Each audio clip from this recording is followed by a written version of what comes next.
Getting the fuck out of jail!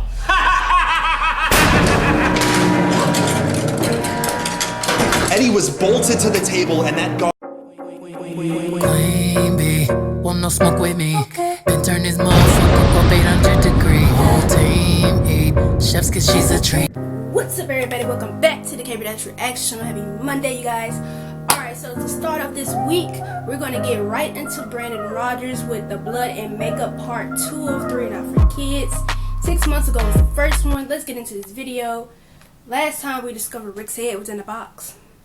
What does this have in store for us today? He's a monster. He took away the only man who could rim his way to my heart. Approximately 3 weeks into production, the head of Rick Harper was anonymously mailed to the TV studio he worked at. With standard shipping. A gruesome week in children's television as 2 crew members were brutally murdered just days apart from one another. Police are investigating the show's host, Eddie Oswald, and his whorish puppeteer, Wendy Bundy, who both believe that despite these tragic events, the show must go on. The show will go on. How about that? Even if 2 of my beloved late colleagues are currently getting more screen time than me. Welcome back. Today we've got a great episode. And today, I mean it. I'm here with the man behind the clown that everyone is talking about, Eddie. You can call me Eddie. I did. Okay, let's move on. How does it feel to become a children's TV icon overnight? Well, I'll tell you, Connie, it's a goddamn dream come true, although technically we're not just a kid's show. We're actually produced by Clive Butler, right over there from the Butler's Sweets and Shit Candy Company. He actually financed this entire show as a way to market the new Blah Blah Bars in stores in only a month. Did you murder Rick Harper, Eddie? Get straight to the point. I'm sorry? Your costumer, Rick Harper, you got into an argument at your house, and then his head was sent to your studio the next morning. Is that some sort of coincidence? I'd like to keep this about the Blah Blah Bars, And this is just please. days after the very bizarre suicide of Deborah Tomlin, another crew member that you didn't get along with. You could tell Eddie was starting to crack. You know, every time he'd get stressed, he'd start eating that chocolate like it was ass. Your upbringing wasn't the best, was it, Eddie?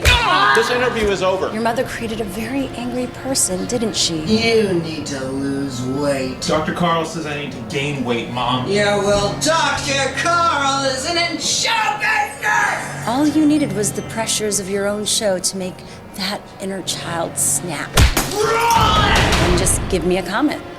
Did you kill Rick Harper and Deborah Tomlin? You know what? I said this is over! I want you to look into that fucking camera and tell all your viewers everything you spit out is bullshit! It's bullshit! The gossip, the lies! I want you to tell them it's all one big joke! It's all one big joke! Say it again, bitch. It's all a joke! It's all a joke! It's all a joke! It's all a joke! It's all a joke! It's all a joke! Like I said, it's all a joke! And you can find more of this tomfoolery Saturday mornings, 9 a.m. Pacific Standard. Blah Blah Bars, so delicious you could just die.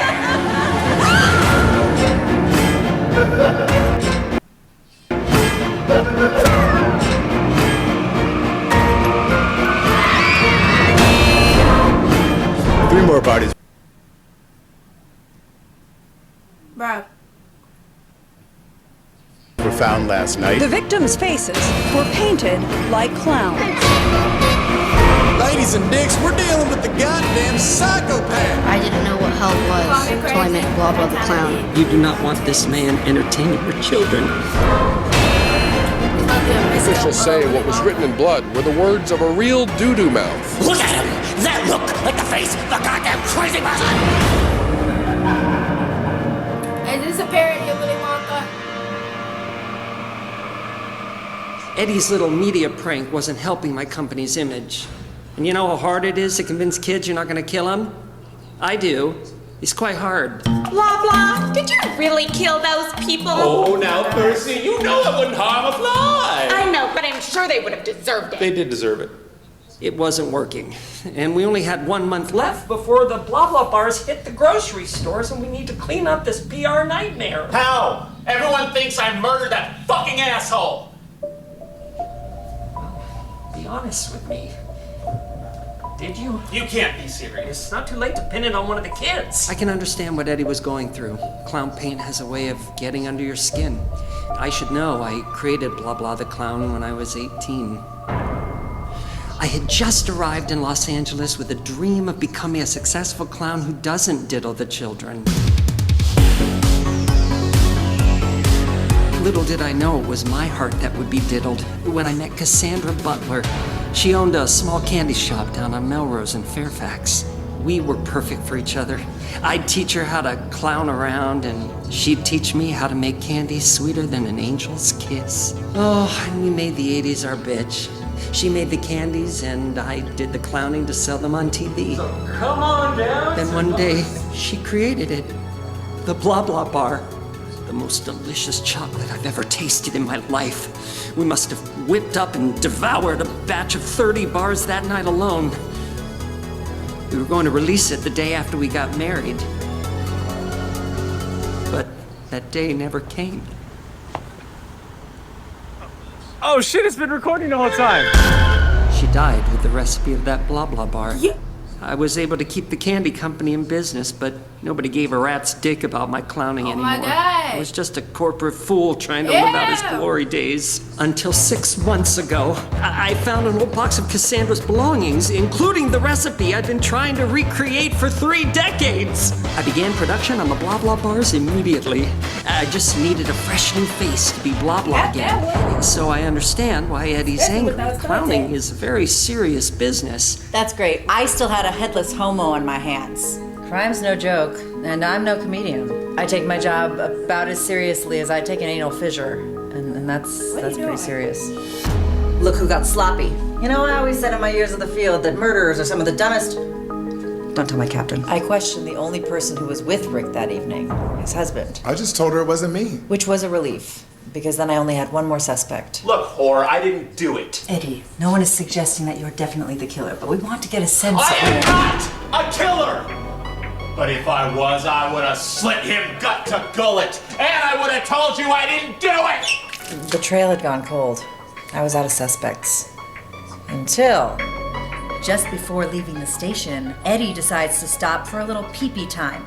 Moments after, one Officer Ramirez enters that same restroom. The only difference was that Eddie was the only one to come out. An LAPD officer was found dead tonight. looks His like goddamn Mr. throat Eddie's slashed killing. open. That's all I needed to put that Pepto-Bismol pencil dick away. I didn't do it! My son was a little ass puke, and sooner or later everyone was gonna see it. Seeing my best friend in handcuffs? Now that's hard. And yes, I know that's what she said, but Eddie did not kill a cop. I was slightly relieved. Just the day before, I was cataloging all of my evidence when I checked the time, destroying all my evidence, so I had to recreate all of my evidence, none of which would have held up in court. So, I mean, I suppose it was a blessing that Officer Ramirez was... Detective P had her head up her B. When Eddie found out she lost the evidence, he was pretty upset. God damn it, now I'm pretty upset. What are we gonna do, man? I don't know. That Detective P has her head up her B. I'm totally gonna use that one later. It's a good joke, Daniel. There's no denying that. But now there's nothing to prove my innocence. You need to get a lawyer, okay? You're right. And I know just the guy. Did you kill somebody? No, you didn't! Shut the fuck up! Your Fifth Amendment right is so precious to me. I'll fucking kill you to defend it! And thanks to that right, I don't have to tell a fucking soul. So give me a call. I'll defend you so hard that I'll have to plead the Fifth. You get what you pay for. And Eddie didn't feel like paying for much. What the fuck did he say about me? Be honest with me. Did you do it? Of course I didn't do it. Eddie, I represent killers, not liars. You can't think I'm guilty. I don't think you're guilty, I just think you did it. Okay, we're gonna lose this, and if I'm going to die, then I have one last request. Talk to the warden. Let him let me shoot one final episode of Blah Blah. We can do it right here in this jail. The request seemed innocent. but I knew there was something much more sinister at play. When I heard Eddie wanted to shoot an episode from prison, I immediately said, I'm not paying for it. I just didn't understand why he would want anyone to see him that way. Good morning, children. They're not letting me do too much today, but that's all right, because we have a very special episode in store. What's on today's agenda, blah blah? Today, I'm getting the fuck out of jail!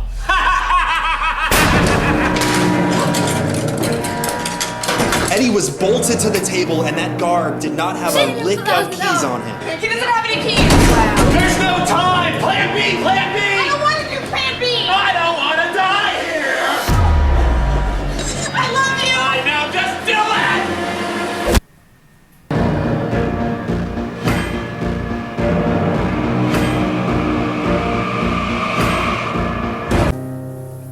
So, the second one was getting him locked up cause he did it. That one wasn't as crazy as the first one. The third one is probably gonna beat 1 and 2 with the craziness, y'all. What's y'all favorite part of the series so far? I don't know. I'll have to wait till all 3 of them come out, so I'll tell you guys what my favorite part is. But I definitely like it so far. This is part 2. If you guys like this video, give it a thumbs up, y'all. If y'all can't wait to see part 2, if y'all can't wait to see me react to some more Brandon Rogers part 3, go ahead and smash the subscribe button, y'all. Leave a comment down below. Yeah, that's pretty much it. This has been the Mission Completion, guys. Queen bee, want no smoke with me. Been turn this motherfucker.